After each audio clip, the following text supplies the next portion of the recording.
saya sangat setuju bahwa kita harus memperhatikan kualitas, tetapi saya rasa kualitas ini lebih baik kita tajamkan dalam proses belajar mengajarnya selama di universitas agar lulusan kita lebih berkualitas. Untuk kita bisa mendapatkan kualitas, kenapa?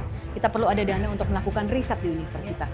Kita perlu ada dana agar dosen-dosen kita sejahtera dan mendapatkan gaji yang layak untuk kemampuan mereka. Tapi kalau kita bilang UKT mahal, yang saya khawatirkan ada anak-anak kita yang berasal dari keluarga tidak mampu yang bilang pasti saya tidak akan bisa ke universitas karena ada kesalahan persepsi, pasti orang tua saya tidak mampu. Kalau boleh jujur ini masih belum optimal. Jadi 20% dari dana pendidikan ini masih belum optimal 20%. Halo pemirsa, selamat malam. LPDP tak kembali, kampus gagal jadi ruang aman, dana besar dipertanyakan, dan krisis energi mulai menekan dunia pendidikan. Ini bukan sebuah isu yang terpisah, ini satu sistem yang sedang diuji. Untuk membahasnya malam hari ini, Open Minded kali ini menghadirkan Wakil Menteri Pendidikan, Sains, dan Teknologi RI, Profesor Stella Christy. Selamat malam, Prof. Selamat malam. Thank you for coming. Terima kasih sudah hadir di Open Minded. Terima kasih tadi juga sudah keliling singkat di toko buku kami. Iya, senang selalu lihat buku. Oke, thanks God, alhamdulillah. Nanti saya ajak keliling lagi ya, kita bahas secara komprehensif walaupun tidak terlalu lama. Saya yakin juga karena padat ya, Prof. Stella, gitu mengenai polemik di dunia pendidikan ini, Prof. Gitu. Pemirsa Diskursus Network, Anda juga bisa mensubscribe channel kami di Diskursus.net di YouTube dan juga melihat website kami Diskursus Network dan juga sejumlah media sosial kami baik di Instagram, TikTok maupun yang lain.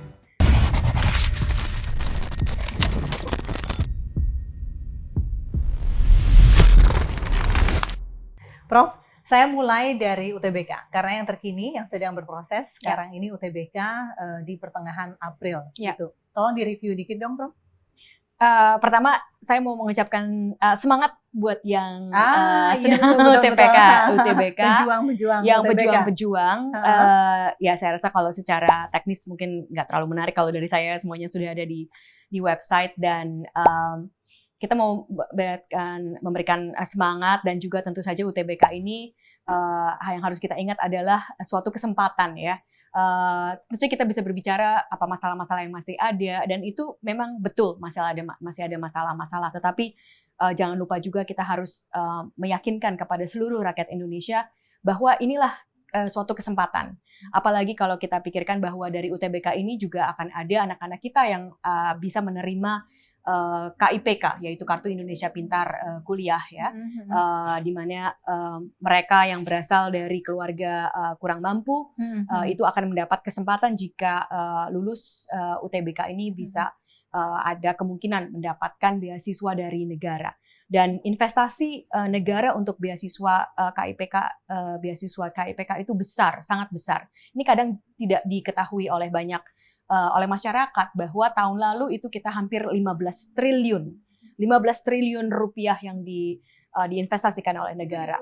UTBK di awal-awal tahun ini tercoreng dengan adanya joki. Iya. Tiap tahun juga ada ya. Tiap tahun juga ada. Dan kok tetap ada juga. Tetap ada juga gitu ya. Jadi mungkin kalau dari saya yang kita pertanyakan ini apakah meningkat, apakah masih sama begitu kan? Yang kita lihat sih datanya tidak meningkat penjokiannya dan adanya joki ini sangat disesalkan ya. Saya rasa kita harus dari dua belah pihak, dari pihak kementerian bagaimana kita bisa tim yang melaksanakan UTBK ini sebisa mungkin itu tidak kebocoran dan tentu saja kita meminta adik-adik kita, calon mahasiswa kita, ayolah kita punya integritas dari awal. Tentu saja ini tugas kami, tetapi juga saya rasa tidak ada salahnya kita meminta bahwa yang kita inginkan adalah bagaimana kita menjadi bangsa yang berakhlak, berintegritas, dan kualitas yang akan kita dapatkan itu terjaga integritasnya. Sehingga, ayolah, jika kalian mau pakai joki, mungkin mikir-mikir dulu. Iya. Itu zaman sekarang sih nekat sekali ya. Gitu ya. Walaupun tentu saja keamanan dan bagaimana sistem untuk ini, tentu itu memang PR kita harus kita tingkatkan ya. Tapi akan lebih baik lagi kalau lebih sedikit orang yang mau pakai jokinya, lama-lama jokinya juga tidak ada. Gitu kan. Kalau dari pandangan Prof sebagai seorang akademisi pendidikan begitu, apakah ini Prof tidak kemudian menurunkan kualitas dari yang masuk di perguruan tinggi tersebut, Prof? Karena banyak sekali salurannya gitu loh. Sebenarnya kalau dibilang banyak sekali tidak ya. Untuk perguruan tinggi negeri hanya 3. SNBT, SNBP, SNBT, dan jalur mandiri. Iya, cuma itu aja. Tapi jadi, kan kalau dulu 1 dan sangat small gitu loh, Prof.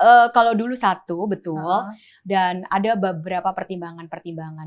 Pertimbangan yang pertama adalah tentu saja belum ada sistem yang sempurna ya.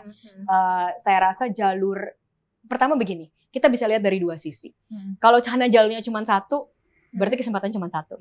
Nah, itu juga. Jadi kalau kita selalu harus bisa mengimbangkan tentu saja saringan kualitas dan juga tetapi juga bagaimana memberikan akses, membuka akses. Jadi di lain pihak kita selalu tentu saja perhatian terhadap kualitas, tetapi di lain pihak juga kita tentu ingin meningkatkan angka mereka yang bisa masuk ke perguruan tinggi negeri. Jadi kesempatan yang sebesar-besarnya.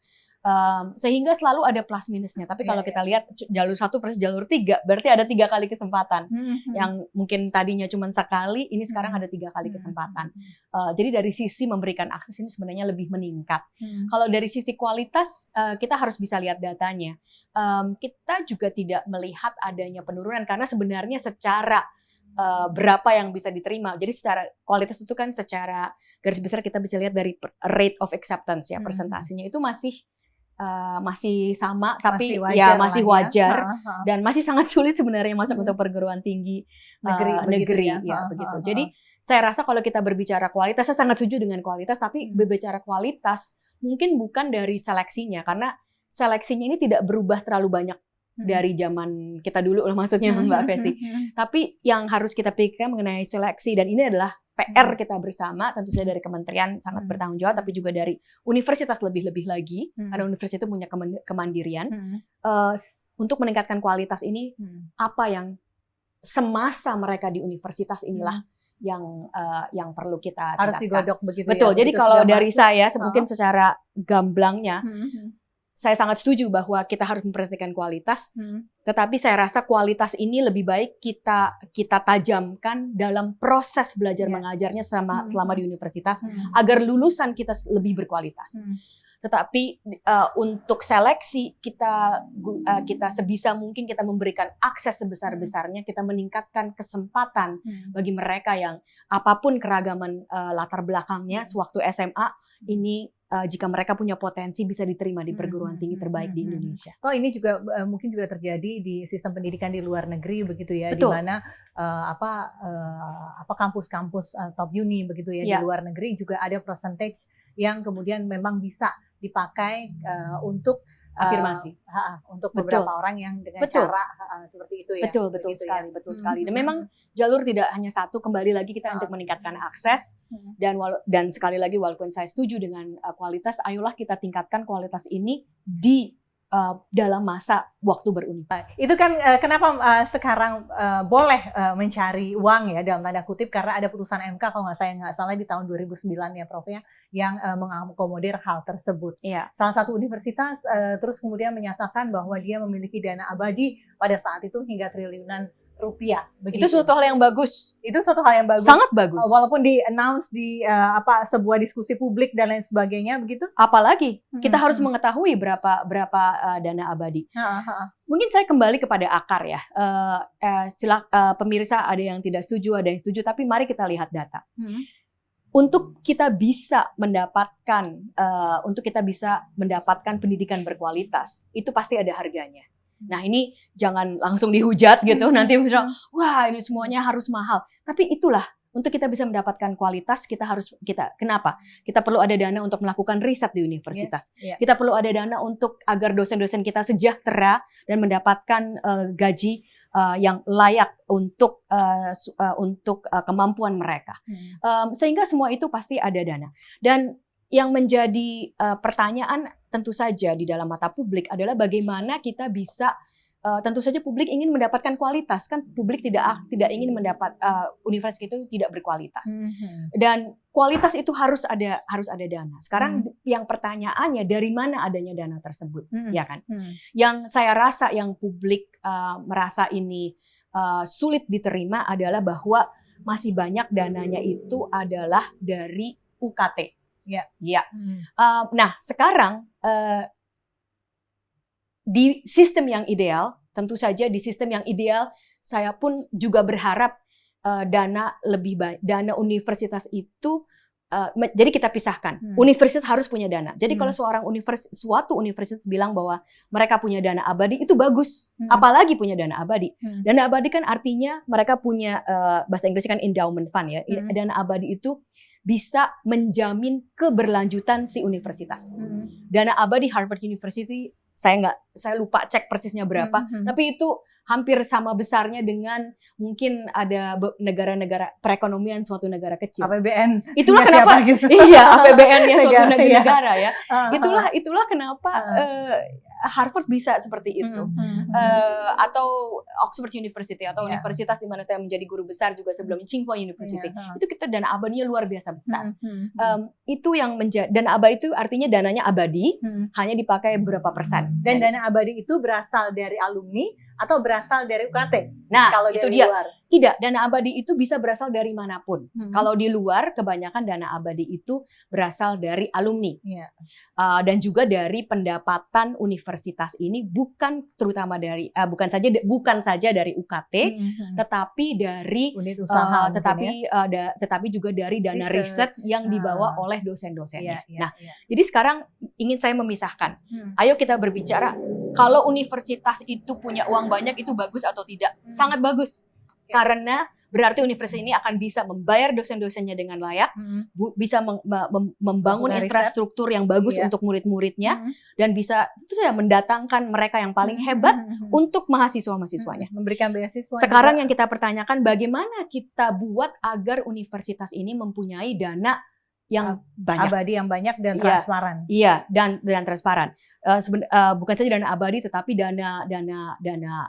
dana biaya operasi, biaya riset dan semuanya.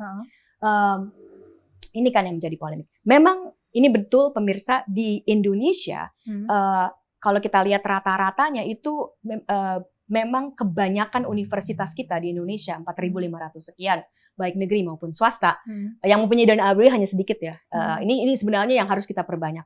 Tapi yang mempunyai dana abadi harus sedikit. Tapi hampir kebanyakan universitas itu memang masih bergantung, pendanaan mereka masih bergantung sebagian besar kepada UKT. Nah, apakah ini ideal? Tentu saja kalau kita lihat dari sisi yang membayar ya, ini tidak ideal. Nah, tetapi kita jangan sampai keinginan kita agar kita tidak membayar mahal kepada universitas menjadi sesuatu yang agak salah, agar kita bilang supaya universitas itu tidak hanya memikirkan soal uang. Ini yang saya inginkan agar pemirsa, universitas harus memikirkan soal uang. Kalau universitas tidak memikirkan soal uang, universitas tidak akan bisa berkualitas. Tetapi uangnya ini dari mana? Tentu saja kita ingin meningkatkan dana dari pemerintah. Dan ini sudah kita tingkatkan, Mbak Fesi. Tahun lalu kita dana riset dari Kemendikti Saintek itu meningkat 218% dibandingkan zaman kementerian sebelumnya. Itu dari yang sudah di-lock 20% APBN. Bukan. Untuk sektor pendidikan. Itu di luar itu? Itu di luar itu. Oh, di luar itu? Gitu. Enggak, itu menjadi bagian dari situ, tapi mungkin ada sebagian yang di luar itu. Ya. Dari 218% peningkatan dana riset. Dana riset ini masuk ke universitas. Tentu saja, karena dana riset itu diberikan langsung dari kementerian untuk dosen-dosen. Nah, sekarang kita berbicara UKT. Kalau kita lihat Amerika Serikat mempunyai sistem universitas yang tentu saja harus diakui adalah top di dunia. UKT mereka mahal, sangat mahal. Ya, UKT Harvard University itu sangat mahal. Tapi kan ada yang public, ada yang private ya? Ya, tapi yang private kan yang justru yang bagus di Amerika Serikat. Tapi pendanaan di universitas itu kan kalau di Amerika Serikat itu harus membayar UKT mahal. Ya, di Tiongkok tidak demikian, dan universitasnya juga bagus. Pajaknya sangat tinggi. Di Eropa pajaknya sangat tinggi. Nah, walaupun beberapa akhirnya free ya di Jerman. Tapi pajaknya sangat tinggi, Mbak. Iya, tinggi. itu karena pendanaannya datang dari pajak. Okay. Jadi pembicaraan kita harus terbuka. Kita harus terbuka.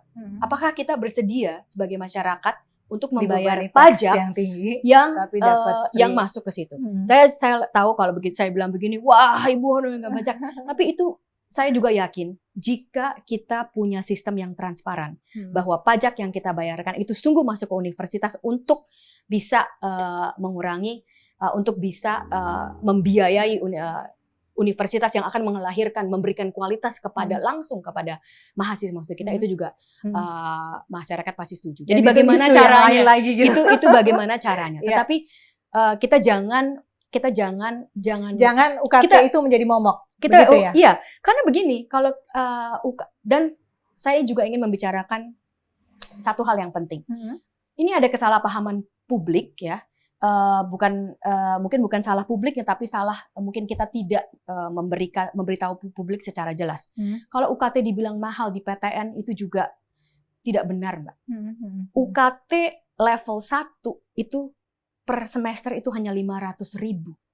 Itu semua apakah PTN? Universitas ya PTN di Jakarta, let's say dengan PTN di Jayapura itu sama? Batas. Ada yang lebih kurang, batas maksimum. Okay. Jadi Kemendikbudristek itu menentukan batas UKT level 1, level 2 dan seterusnya, kita tentukan batasnya. Tidak boleh di bawah itu, tidak boleh di atas itu. Jadi bayangkan, udah 1 semester kalau Anda berkuliah di UI dan keluarga Anda tidak mampu, akan ditentukan bahwa Anda akan menjadi level 1 UKT itu hanya perlu membayar 500.000. Saya kira bagaimana 500.000 itu bukan sesuatu yang tidak bisa dibandingkan. Belum lagi kalau mendapatkan beasiswa dan lain sebagainya. Belum lagi kalau mendapatkan KIPK. Kenapa saya ingin menekankan ini? Karena tentu saja sangat bagus kita membicarakan UKT, tapi kalau kita bilang UKT mahal, yang saya khawatirkan ada anak-anak kita yang berasal dari keluarga tidak mampu, yang bilang pasti saya tidak akan bisa membayar universitas karena ada kesalahan persepsi, pasti orang tua saya tidak mampu. Padahal kita sudah memberikan batas agar mereka yang berprestasi dan berasal dari keluarga tidak kurang mampu itu bisa. Satu lagi yang ingin saya bicarakan, ada undang-undang yang penting, bahwa undang-undang kita menentukan bahwa perguruan tinggi negeri harus mempunyai setidaknya 20% dari jumlah mahasiswanya yang berasal dari keluarga tidak mampu. Berasal dan hanya membayar level 1 ataupun level 2. UKT. Oke. Memang isu UKT ini mengemuka tahun lalu atau 2 tahun yang lalu, tapi terus kemudian akhirnya orang sudah bisa menerimanya begitu. Tapi yang justru yang saya surprise dan mungkin ini kurang sosialisasi dari Kementerian Dikti adalah adanya KIPK tadi ya. Prof, begitu. Sebenarnya berapa banyak potensi beasiswa yang digelontorkan oleh Kementerian Dikti begitu ya, sehingga masyarakat ini bisa tercerahkan walaupun saya dari keluarga kurang mampu begitu ya, dan nggak pinter-pinter banget juga, jadi untuk mendapatkan UKT yang sangat minim juga nggak bisa gitu ya, tapi ternyata masih ada opportunity yang lain seperti itu. Silakan Prof. Kalau untuk prestasinya harus berprestasi, Mbak. Jadi karena ya kita kan juga harus berjuang, jadi siswanya harus berjuang. Artinya dari pemerintah seperti yang saya sebutkan angkanya, tahun lalu itu 14,9 triliun rupiah. Itu mengcover berapa persen mahasiswa dalam sebuah kampus begitu yang mendapatkan itu begitu, sekitar kita mahasiswa keseluruhan Indonesia itu ada 9 juta. 14,9 triliun itu untuk mahasiswa barunya saja ada 200 ribuan, dan untuk membiayai yang ongoing, jadi mereka sudah dapat dari tahun-tahun sebelumnya itu saya lupa tepatnya sekitar mungkin berapa juta begitu ya. Tetapi ini yang saya bisa beritahukan, sebenarnya jika hampir semuanya, belum 100%, tapi hampir semua mereka yang berasal dari keluarga kurang mampu, desil 1 dan 2, yang kalau mereka lulus SNBP dan juga lulus SNBT, itu hampir semuanya bisa diberikan beasiswa oleh negara. Jadi itu sudah sangat, berarti 0% ya?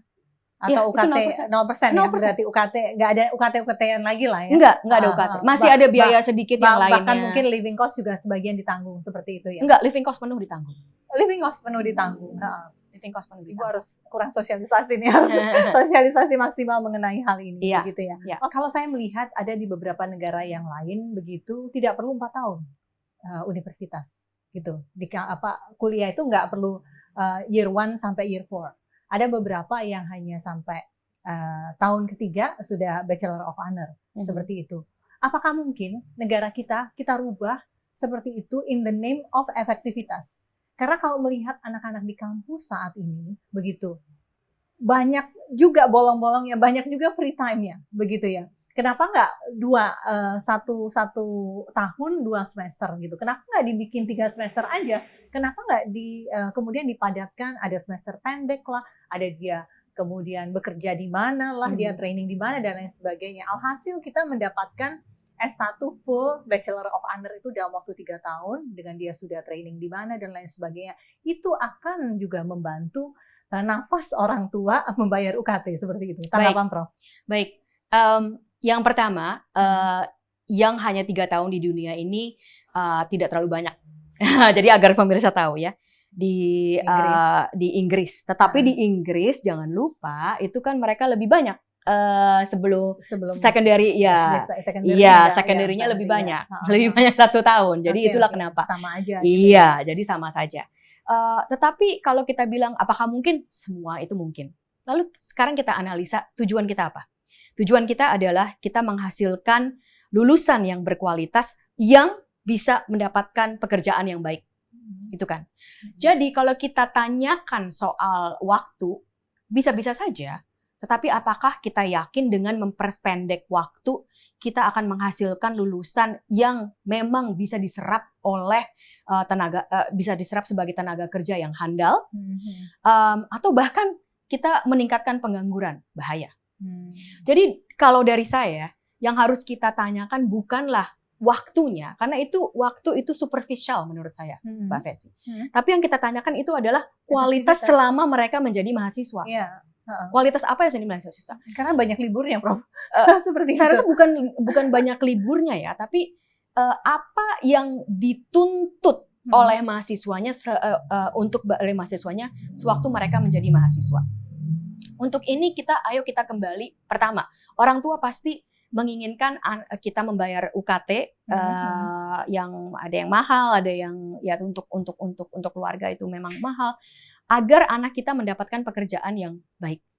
Nah, untuk ini ayo kita lihat data siapa yang sebenarnya ingin dipekerjakan atau di-employ atau di-hire oleh para pemberi pekerjaan ya, oleh employer. Kita harus pakai data. Kita jangan apa yang kita asumsi atau feeling. Data menunjukkan kalau kita lihat survei dari LinkedIn atau survei dari dari manapun kepada calon-calon employer, apa yang calon employer inginkan? Yang calon employer inginkan adalah mereka yang mempunyai critical thinking, mereka yang bisa mengatur waktu dengan baik, mereka yang juga bisa mempunyai hubungan sosial, maksudnya manajemen sosial dengan orang-orang di sekitarnya, bisa bekerja sama dengan baik. Jadi yang kita tanyakan, apakah universitas sudah melahirkan orang-orang yang seperti itu, lulusan yang seperti itu? Tentu saja jawabannya kalau kita lihat kembali lagi dari data penyerapan tenaga kerja kita, jadi berapa yang lulus murid kita dan berapa yang bisa langsung bekerja dengan gaji yang bagus ya, ini masih perlu dioptimalkan. Dan saya ada yang cukup konkret untuk soal ini, karena kalau kita tanya critical thinking itu nggak ada kelas critical thinking, tetapi critical thinking itu sangat bisa dilatih ketika seorang mahasiswa kita mempunyai pengalaman riset. Pengalaman riset ya. Bukan ini organisasi ya. Bukan saya bayangkan. Bukan organisasi tentu saja penting, ada manfaatnya. Tapi di organisasi tidak ditantang untuk menjawab pertanyaan yang bisa menghasilkan inovasi baru. Pertanyaan yang bisa menghasilkan inovasi baru dan secara sistematis menjawabnya. Itu kan tadi critical thinking. Mana pertanyaan yang perlu kita tanyakan dan bagaimana secara sistematis kita menjawabnya. Jadi budaya yang masih sangat kurang di perguruan tinggi kita adalah bahwa mahasiswa kita ini dituntut mempunyai pengalaman riset. Itu yang terjadi di top university di dunia. Dan ini bukan karena risetnya semata, tetapi karena riset pengalaman riset menghasilkan critical thinking skill, time management skill, social skill, karena harus dengan sesama periset, dengan dosen yang harus membicarakan ini kan, dengan funding, dengan funding, betul sekali, yang akan membuat mereka mempunyai kemampuan yang diinginkan oleh employer, gitu dia, gitu. Oleh industri itu gitu ya. Jadi mengenai riset ini sudahkah Kementerian Dikti jump in ke setiap universitas untuk menyatakan ya kamu harus mengalokasikan dana abadi universitas sekian persen untuk riset. Kalau nggak gitu ada ya nggak punishment lah ya, ada warning lah begitu. Bisakah masuk ke ranah itu? Untuk pertama kita sendiri mengharuskan. Ya, jadi dari dana yang di kementerian itu ada keharusan, itu namanya bantuan operasional perguruan tinggi.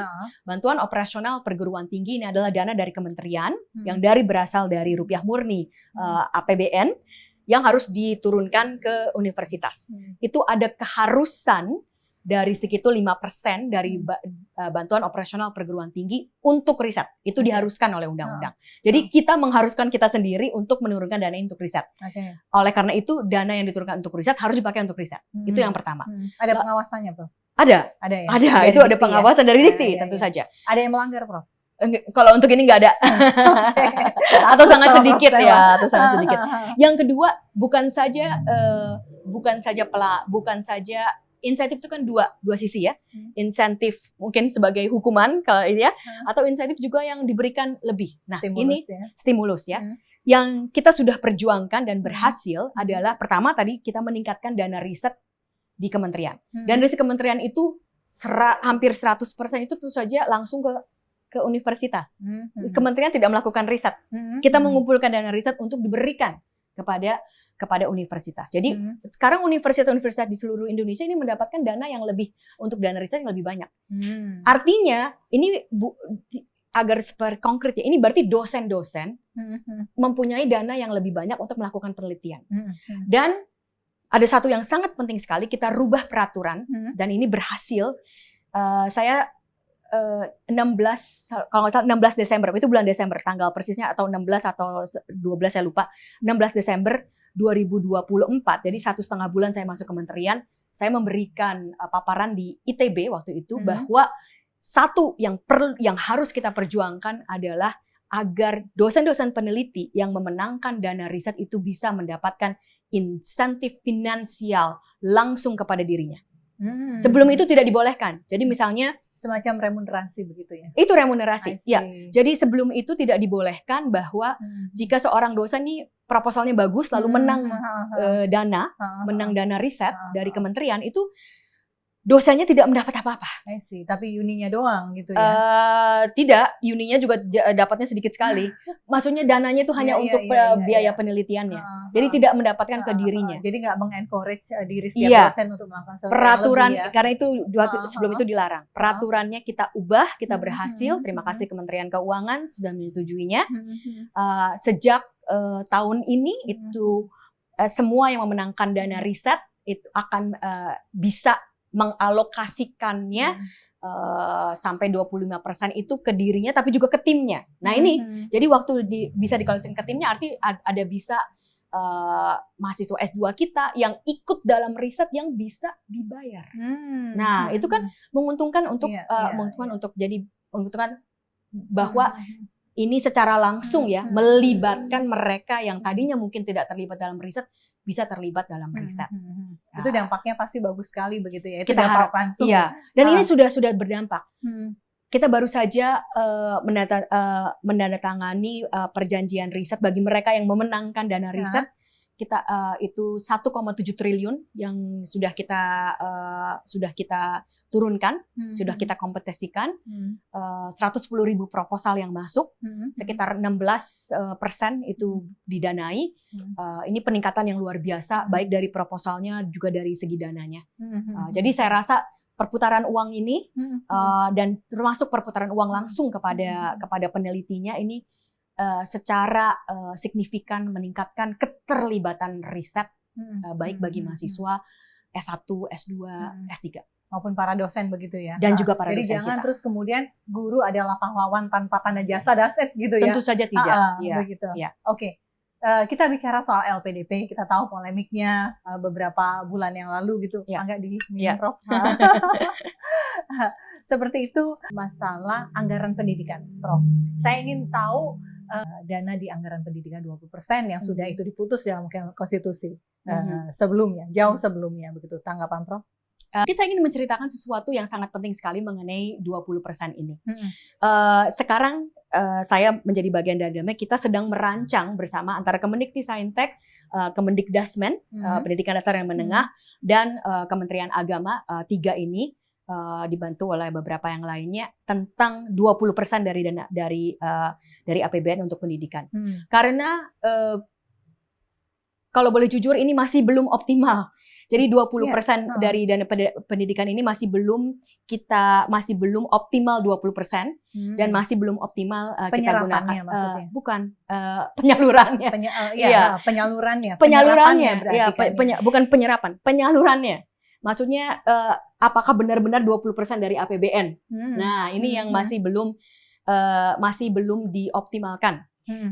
Dan juga dalam keadaannya apakah 20% ini 20% dari APBN plus 20% dari APBD. Nah, karena ini kan 20% dari anggaran ya. Jadi harusnya 20% dari APBN plus 20% dari APBD. Itu yang dalam Undang-Undang Sisdiknas yang sekarang itu bahasanya masih agak ragu-ragu, ambigu. Ini yang sedang kita olah Sisdiknas bersama dengan Komisi 10 DPR, mitra kami, itu adalah sungguh-sungguh mengkonkretkan agar kita sungguh-sungguh ini 20% dari APBN plus 20% dari APBD. Anggaran pendidikan belanja daerah. Ini sedang kita ubah Sisdiknas karena Undang-Undang Sisdiknas ini sudah 20 tahun belum dirubah dan kami terus menggodoknya. Kita juga selalu melaporkan kepada masyarakat, belum selesai, tetapi kita memang inginnya dana pendidikan ini semaksimal mungkin memang kita gunakan untuk itu menarik pendidikan. Sekali kalau berarti 20 plus 20 seperti itu. Tapi itu tergantung sebenarnya bagaimana kesiapan Pemda masing-masing ya. Sebenarnya begini ya. Alokasi anggarannya. Nah, ini sebenarnya begini kan. Ini tapi kan bukannya memang sudah seperti itu ya. Harusnya, tetapi karena bahasanya itu ambigu, tidak di setiap daerah itu seperti itu. Jadi ada mungkin di daerah karena dari pusat itu kan ada dana yang masuk ke daerah. Nah ini sekarang mungkin ada beberapa daerah yang mungkin penghitungannya, berarti sudah nih, sudah dari APBD-nya, padahal itu sebenarnya dari APBN. Nah itu yang sedang kita coba godok agar itu jelas. Apain 20% APBN plus 20% dari APBD. Ya, maksudnya jangan sampai kita ada yang bahasa Inggrisnya double counting. Nah, itu double counting ini masih terjadi. Dan saya rasa ini harus kita perjelas. Ya, jadi ini kita terus kita godok dan kita harus perjelas agar sungguh-sungguh yang kita bilang 20% ini kita sungguh perjelas. Apakah memang itu 20% APBN plus 20% APBD? Kalau saya tentu saja saya inginnya begitu ya. Lebih banyak lagi dana untuk pendidikan kita. 20% APBN plus 20% APBD. Apapun yang nanti akan diputuskan, kita harus sama dan kita optimalkan dana pendidikan itu sehingga undang-undang ini harus jelas. Ini sedang kita ubah undang-undang Sisdiknasnya, terutama sekali kalau untuk saya sangat penting sekali tadi 20%. Baik. Dan sebetulnya itu hanya satu ya, atau satu dari sekian orang penerima LPDP yang akhirnya kita tahu bersama sebetulnya begitu. Mereka akhirnya memutuskan untuk meninggalkan Indonesia for good. For good dalam artian untuk mereka begitu. Pandangan Prof seperti apa? Karena ini ada juga aspek hak asasi manusianya juga kan Prof? Aspek hak asasi manusia pasti ada di setiap. Saya devil advocate. Ini bukan devil advocate. Saya cuma mau bilang aspek hak asasi manusia itu ada di setiap kebijakan. Jadi bukan hanya di LPDP ya. Pertama saya harus menjelaskan LPDP itu tidak di bawah Kemendikbudristek. Tidak di bawah Kemenkeu. Iya. Berarti saya ingin pandangan profesional Iya, saya akan iya, memberikan iya. pandangan profesional. Tapi agar jangan rancu, Iya, kenapa iya, nggak iya, dibuat iya, seperti iya, itu? iya, Aduh, iya, saya iya, nggak oke. bisa. Karena bukan di bawah Iya, Kemendikbudristek. iya. Walaupun kita bekerja sama Hmm. sangat erat terhadap Hmm. dengan LPDP. Hmm. Pandangan profesional saya, dan ini juga adalah sesuatu yang kita terapkan bagi mereka yang mendapatkan beasiswa di bawah Kemendikbudristek, adalah kita harus setiap rupiah yang negara gunakan untuk investasi itu harus kembali, ya kan? Jadi yang harus kita tanyakan, dengan cara apa mereka yang sudah mendapatkan investasi dari negara bisa mengembalikan investasi itu. Ya. Kalau kita lihat, secara langsung pertanyaan saya kepada mungkin Mbak Vesy dan pemirsa sekalian, apakah dengan mereka kembali langsung, karena saat ini peraturan LPDP itu harus kembali dan kembali langsung segera setelah menyelesaikan masa studinya, harus kembali langsung, kecuali ada mengajukan beberapa hal, ya itu sekarang harus kembali langsung. Apakah dengan cara mereka langsung kembali itulah yang akan memberikan investasi secara langsung? Kembali lagi kita lihat dengan data. Kalau kita lihat dengan data, jawabannya belum tentu, bahkan lebih condong kepada tidak. Kenapa? Karena adanya diaspora Indonesia yang berada di luar negeri dan mempunyai posisi yang cukup tinggi sebagai decision maker, itu sebenarnya akan bisa investasi memberikan juga. Itu adalah investasi yang besar karena mereka akan bisa memberikan keuntungan bagi Indonesia. Saya ambil contoh India. Mungkin Mbak Vesy pernah mendengar nama seperti Sundar Pichai. Ya, Sundar Pichai adalah seorang yang berasal dari India. Dia adalah CEO perusahaan yang sangat besar, perusahaan ya. Dan banyak orang India di Silicon Valley. Nah, karena orang-orang seperti Sundar Pichai lah yang menyebabkan ada banyak orang India yang dipekerjakan di Silicon Valley. Sampai ini ada yang menarik. Bahasa yang paling banyak digunakan di Silicon Valley itu bukan bahasa Inggris, tapi bahasa macam-macam daerah karena begitu banyaknya orang India. Ini dari India. Selain mereka juga membawa investasi langsung kepada India, ya. Jadi begitu banyaknya perusahaan di India, perusahaan Amerika Serikat yang mengoutsourcing ke India itu karena bos-bos perusahaan Amerikanya, bukan perusahaan Indianya, itu orang India. Nah, itu yang saya maksud, jika kita lebih banyak lagi orang-orang Indonesia yang mempunyai posisi tinggi di luar, itu kan pasti akan membawa keuntungan. Bukan karena kita ingin amang-amang, tapi saya sudah tadi memberikan dari India. Di Tiongkok pun demikian. Pada saat ini, begitu banyaknya PhD student dan peneliti-peneliti di top university di Amerika Serikat, bukan di China, itu adalah orang Tiongkok. Kenapa? Karena principal investigator-nya itu banyak orang Tiongkok. Yang menentukan apakah seorang akan diterima sebagai PhD student atau tidak, itu adalah profesor. Jadi ini beda dengan S1. Kalau S3 itu saya sebagai profesor di Amerika Serikat dulu, ya, itu saya yang menentukan saya mau ambil orang siapa. Nah, bayangkan kalau saya profesor di Amerika Serikat waktu itu, untuk saya menentukan ini, kalau ternyata ada orang dari Indonesia dan ada dari orang Amerika, tapi nilainya gitu sama nih, sama bagusnya, ya saya akan tentu ambil orang Amerika Serikat, orang Indonesia dong. Itu yang membuat begitu banyaknya orang Tiongkok berada di higher education, di top university di Amerika Serikat. Inilah yang saya maksud. Ini kalau ini terjadi, kita akan bisa yang kita buat namanya bukan brain drain, tapi brain circulation. Dengan angka yang ada sekarang, Mbak Vesy, kita itu masih jauh dari masalah brain drain. Kita masih kurang brain circulation. Jadi kalau pendapat saya berdasarkan data, kembali kita bagaimana memberikan investasi kepada Indonesia. Ya. Baik langsung maupun tidak langsung. Iya. Tapi baik itu stay in here atau bukan langsung atau tidak langsung. Investasinya itu langsung. Tetapi di sini maupun di luar. Tapi jangan salah Mbak Vesy, saya sangat itu investasinya, karena saya pernah bilang di ceramah saya waktu memberangkatkan anak-anak kita yang akan S1 ke luar negeri, ini mereka mendapatkan beasiswa dari Kemendikbudristek yang dananya dari LPDP tapi digelontorkan Kemsek. Saya bilang waktu itu, kalian punya hutang kepada negara. Karena uang yang dipakai untuk memberikan beasiswa keadaan berasal dari masyarakat Indonesia. Waktu itu saya bahkan sempat dihujat netizen, oh kamu punya hutang. Maksud saya bukan hutang uang yang harus dikembalikan, tetapi hutang moral. Bahwa apapun yang kalian lakukan, berikanlah. Saya jadi kepikir, apa nggak sebaiknya dibikin kayak tripartite agreement ketika mereka berangkat gitu ya, nanti ke depannya LPDP ataupun apapun lah ya bentuknya scholarship ini. Jadi ketika mereka memutuskan untuk di luar negeri, ada keterikatan by law gitu kan. Kadang-kadang manusia ini lupa kan kalau nggak ada keterikatan by law gitu ya, untuk tetap memberikan kontribusi nyata begitu. Saya bisa bicara secara nyata apa yang sudah kami lakukan. Baik, pertama di kementerian kami bukan karena begini, kalau seorang diikat itu mereka hanya akan melakukan pengikatannya, bukan keinginan sungguh untuk memberikan moral.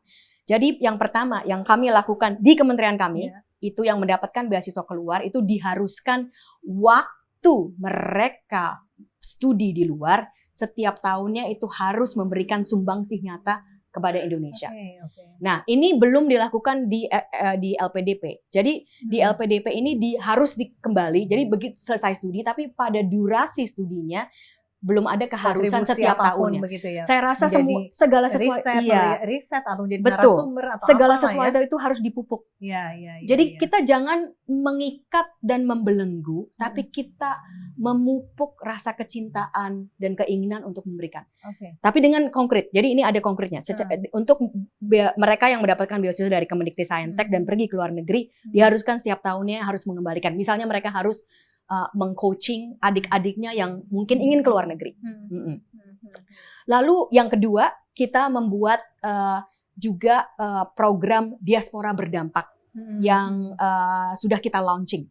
Diaspora berdampak ini bagi diaspora di Indonesia, diaspora Indonesia yang ada di luar negeri, baik akademia maupun di industri. Kemendikbudristek memberikan dana bagi riset mereka jika mereka melibatkan orang Indonesia di kampus-kampus Indonesia. Jadi bisa dilihat ya bahwa ini secara nyata, secara mata melakukan itu. Lalu yang ketiga, Kemendikbudristek kebanyakan memberikan beasiswa ke luar negeri untuk S3 itu kepada dosen-dosen kita. Kenapa? Karena dosen-dosen kita pasti akan kembali. Dan yang kita sebut multiplier efeknya itu akan luar biasa. Jadi semuanya yang kita lakukan itu kita memikirkan investasi, apakah investasi ini akan kembali dengan cara yang paling efektif. Dan itulah yang saya rasa jauh lebih efektif daripada kita membelenggu. Karena setiap peraturan itu pasti ada jalan kiri kanannya. Gitu ya? Daripada kita kecolongan terus jalan kiri kanan, kita pikirkan secara struktural yang membuat kita sungguh-sungguh dari hulunya sudah demikian. Ya. Jadi kalau saya boleh bersaran tentu saja kepada LPDP dan sudah saya sampaikan berkali-kali, jadi ini tidak shock ya. Perbanyaklah beasiswa kepada S3 itu untuk dosen-dosen kita. Untuk ASN kita. Karena mereka pasti kembali. Dan mereka akan memberikannya kepada yang ada di Indonesia. Untuk dosen-dosen kita mereka akan kembali begitu mereka dapat S3. Setelah mereka mendapat S3, mereka akan kembali mengajar di perguruan tinggi kita. Bayangkan, misalnya di universitas di Merauke, ada dosennya yang belum punya PhD lalu mendapatkan PhD ke UC Berkeley. Terus mereka kembali. Luar biasa kan? Betul. Yang akan mereka berikan kembali kepada mahasiswa kita yang ada di Merauke. Prof, jadi pengen tahu begitu alokasi beasiswa dari Dikti untuk luar negeri dibandingkan LPDP itu jauh di bawah. Persentasenya sampai berapa? 10%? Gitu. Ini yang tahun ini saya belum hitung ya. Nah, karena tahun-tahun sebelumnya lah ya. Tahun-tahun sebelumnya ya sekitar, mungkin saya jangan kasih angkanya ya. Saya khawatirnya ya supaya kita dapat gambarannya. Ya persentase mungkin ya sekitar segituan lah Mbak. Wah, berarti tapi 10% ini biasanya kalau kecil memang pemikiran efektivitasnya itu sangat jalan gitu loh.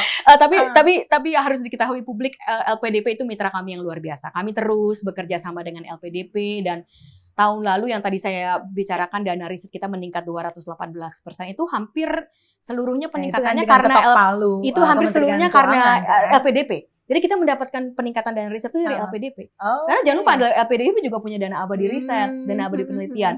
Jadi saya tidak mau publik berkira bahwa LPDP ini enggak. LPDP kita sangat penuh bekerja sama.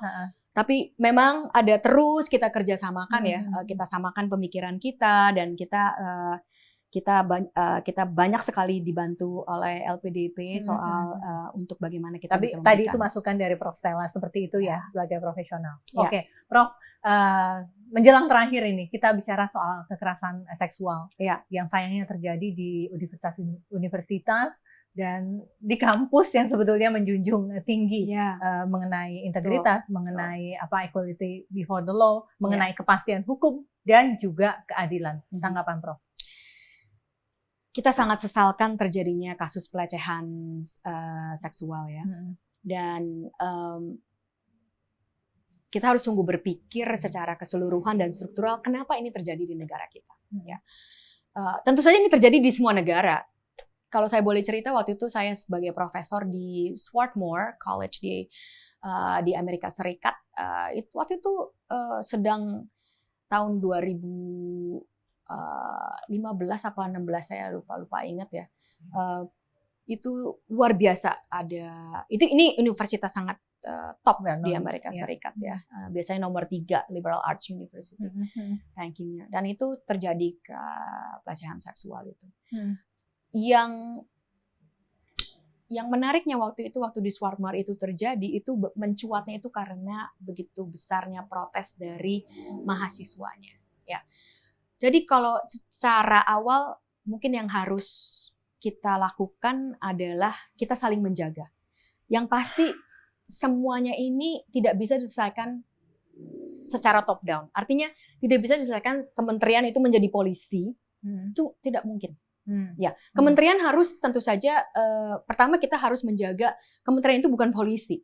Ya, kalau boleh dibilang Kemendikti-Saintek itu tugasnya bukan polisi di semua bidang ya. Kita tidak mempolisikan perizinan pembukaan ini, kita tidak mempolisikan apapun. Kita ada sebenarnya tugas utama kita adalah menjadi perantara atau penghubung agar setiap pihak ini bisa mendapatkan yang paling terbaik.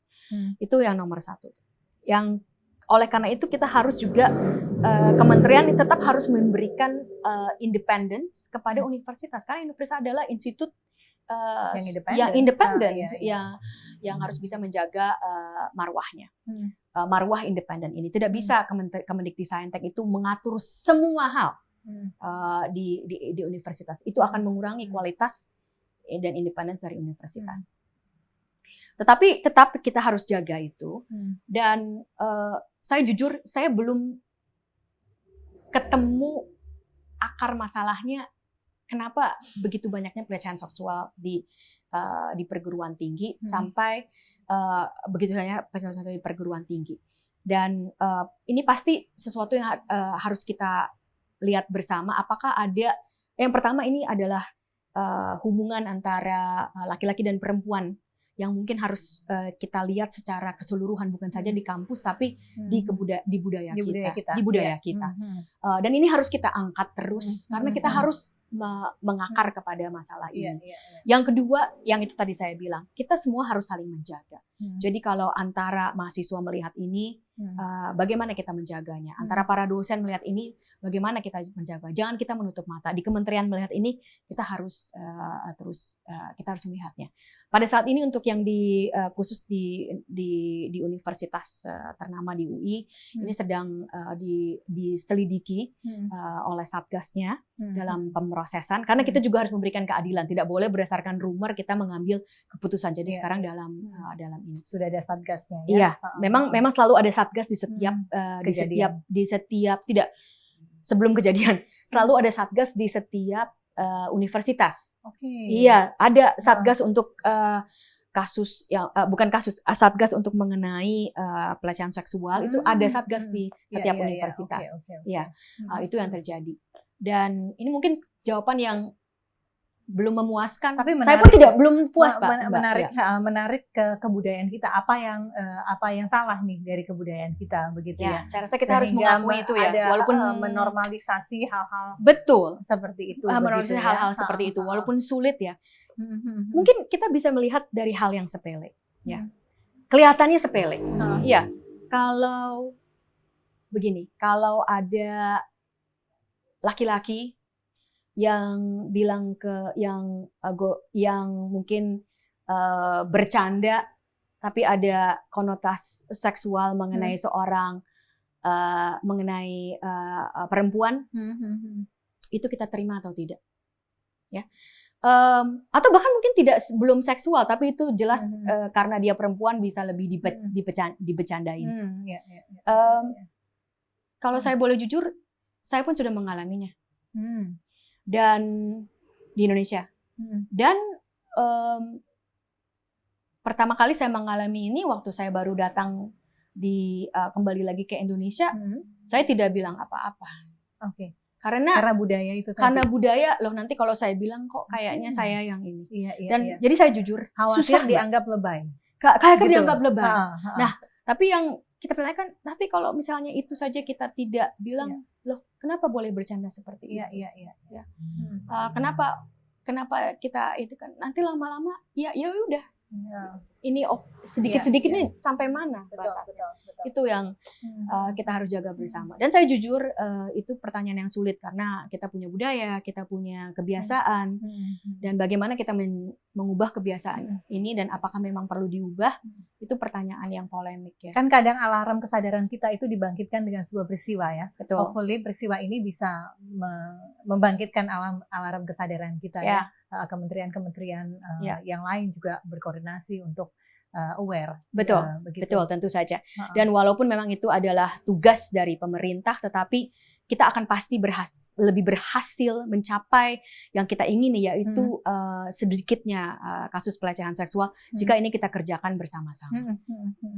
Kita semua harus bersama-sama membuka mata, bersama-sama tidak diam saja jika jika ada sesuatu yang terjadi yang sudah menjurus ke arah tersebut. Oke.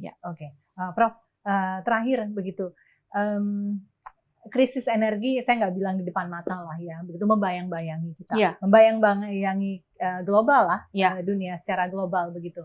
Lalu kemudian kita juga tahu APBN kita ya harus kita revisi sedemikian rupa, seperti itu di Agustus mendatang, ada realokasi dan lain sebagainya untuk menyelamatkan APBN kita begitu. Bagaimana kita bisa menjaga alokasi pendidikan itu untuk tetap stay di 20% atau bahkan mungkin harapannya lebih, dengan kita tetap wise begitu dengan kondisi global, krisis energi dan APBN kita, alokasi APBN kita secara keseluruhan. Baik, yang pertama Bapak Presiden sudah menjamin bahwa untuk pendidikan tidak ada dipotong karena krisis energi tersebut. Dan betul kita menghadapi krisis energi di dunia.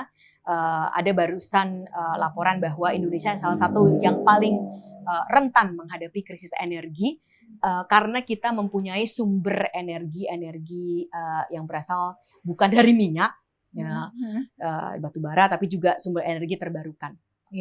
Dan mungkin kalau dari saya, yang pertama untuk pendidikan tidak usah khawatir ya, ini sudah gitu sangat pasti sekali tidak akan dipotong.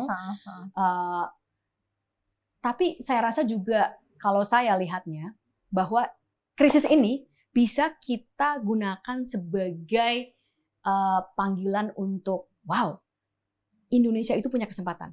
Kenapa saya bilang Indonesia itu punya kesempatan? Karena kita itu punya banyak sumber energi yang tidak berasal dari minyak, sumber energi terbarukan. Tetapi kita belum optimalkan ini. Saya berikan contoh langsung. Sebenarnya saya sekitar 2,5 minggu lalu, 3 minggu yang lalu, saya itu saya pergi ke konferensi energi terbesar dunia di Houston, Texas, di mana semua pemain energi itu ada di situ, baik dari pemerintah maupun dari perusahaan-perusahaan minyak dan gas yang besar di dunia. Dan luar biasanya, di konferensi itu salah satu pembicaraan paling besar adalah mengenai geothermal. Dan waktu saya di situ, semua orang ingin berbicara dengan saya. Kenapa? Indonesia itu adalah pemilik pemilik geothermal nomor 2 paling banyak di dunia. Hampir 40% dari geothermal di dunia itu ada di Indonesia. Tapi kita baru gunakan nggak sampai 10%. Nomor 1 Amerika Serikat, setelah itu nomor 2 Indonesia. Geothermal ini adalah sumber energi terbarukan yang paling konsisten, tidak tergantung dari cuaca. Kalau sumber energi matahari dan sumber energi surya dan sumber energi angin itu kan tergantung dari cuaca ya. Ada anginnya, ada kadang anginnya sedikit, hujan atau waktu malam hari tidak ada surya. Tapi sumber energi terbarukan dari geothermal ini tidak mengenal waktu lah. Tidak mengenal waktu, juga tidak tergantung dari cuaca. Jadi itu yang paling konsisten. Nah, ada banyak yang harus kita lakukan mengenai geothermal. Pertama, kita harus membangun SDM kita. Yang kedua, saya tahu bahwa persepsi masyarakat ini juga harus kita bentuk. Karena waktu saya bicara mengenai geothermal, banyak juga masyarakat mengatakan, Prof, apakah ini memang energi terbarukan? Bukannya habis dari bunyi? Oh tidak, ini beneran energi terbarukan. Tapi kita harus saling mengedukasi bahwa ini sungguh-sungguh energi terbarukan. Karena nah itu contoh. Tapi selain energi terbarukan dari geothermal, kita juga punya energi terbarukan dari angin dan dari surya yang memang lebih banyak dari negara-negara lain. Jadi ada suatu pepatah yang banyak yang disebutkan oleh beberapa pemimpin dunia. Bagaimana kita mengubah krisis menjadi peluang. Saya rasa inilah yang harus kita fokuskan juga. Selain kita harus tadi bijaksana untuk mengatur keuangan APBN kita, tapi bagaimana kita mencari peluang baru yang sebenarnya luar biasa Indonesia itu ada. Kita beruntung sekali kita punya, nggak semua negara punya geothermal.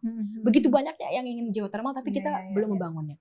Jadi saya ingin menjadikan ini, ayo kita jadikan peluang. Ayo kita bangkit. Karena geothermal kita sudah tahu dari dulu, tapi kita belum juga kita bangun-bangun. Oke, Prof, terakhir. Sekarang banyak profesional yang terjun ke dunia ketatanegaraan atau ke kementerian dan lain sebagainya yang akhirnya berakhir tidak baik, begitu ya. Contohnya apa ini? Beberapa proses hukum sedang berjalan.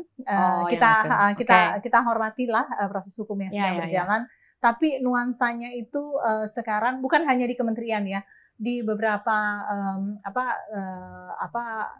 BUMN lah ya, gitu. Orang-orang yang pro hire dari berbagai industri yang sangat bagus karirnya di sana dan lain sebagainya, dengan keinginan mengabdi kembali ke tanah air, akhirnya sesuatu yang menurut pandangan mereka itu adalah hanya business judgment rules, membuat mereka harus masuk ke proses hukum, begitu.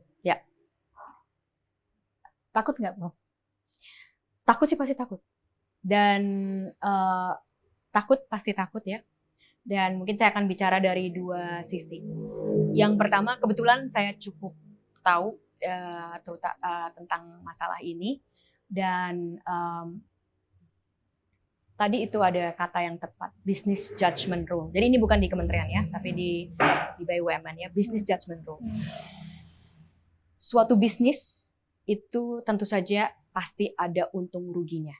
Jadi yang paling kita pertanyakan sekarang, ketika bisnis itu mengalami kerugian, apakah ini seharusnya dianggap sebagai kerugian negara yang orangnya itu harus dipidana?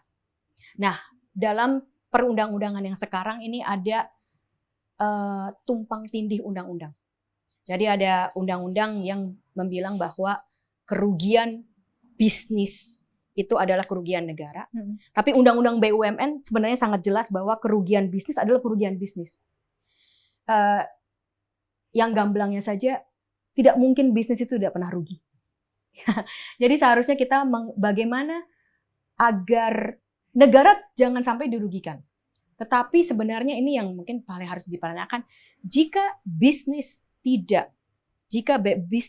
itu tidak takut untuk mengambil keputusan yang membawa mereka tidak punya business judgment rule, itu kan akan merugikan negara secara luar biasa.